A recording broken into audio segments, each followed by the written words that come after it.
Time for some real talk now about the latest Trump controversy. This one centering on his comments yesterday about abortion, where he initially said that women who have abortions should face, quote, some form of punishment. Well, Trump later clarifying his comment, saying, quote, the doctor or any other person performing this illegal act upon a woman would be held legally responsible, not the woman. Still, pro-Clinton super PAC already running with his initial comments and turning them into a digital ad. Here it is. Do you believe in punishment for abortion? Yes or no, as a principle? There has to be some form of punishment. For the woman? Yeah, there has to be some form.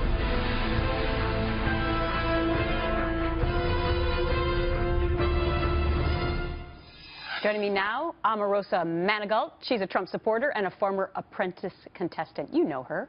Omarosa, great to have you on The Real Story. Hey, Gretchen, I'm glad to be here. So, I guess we shouldn't be surprised that the Democrats are running with some of these comments from Trump yesterday right away. When you heard these comments from the candidate you're supporting, what did you think? Well, I wasn't surprised at the reaction because most of these folks have not looked at the whole piece. I saw Chris Matthews going back and forth with Donald, and it was very clear that he didn't clearly understand what Matthews was asking him.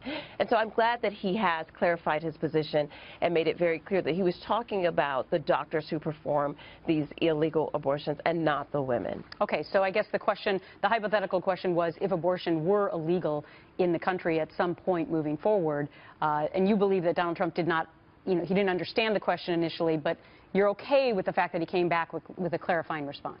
Well, you said it yourself. It was a hypothetical scenario that Chris Matthews was asking him, and I'm glad that he came back to clarify that he was in fact talking about the doctors and not the women. And I find it very ironic that Hillary runs so quickly with ads. Just a couple of weeks ago, she stood in front of Nancy Reagan's funeral and said that Nancy was a big proponent of AIDS, and then she had to come back and apologize because that was patently false.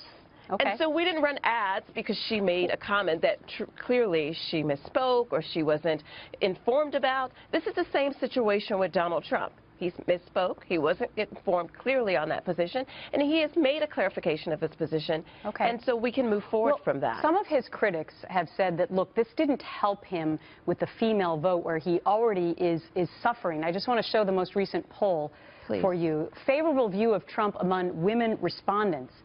The favorability is 23%. The unfavorability is 71%. What does he need to do to change that?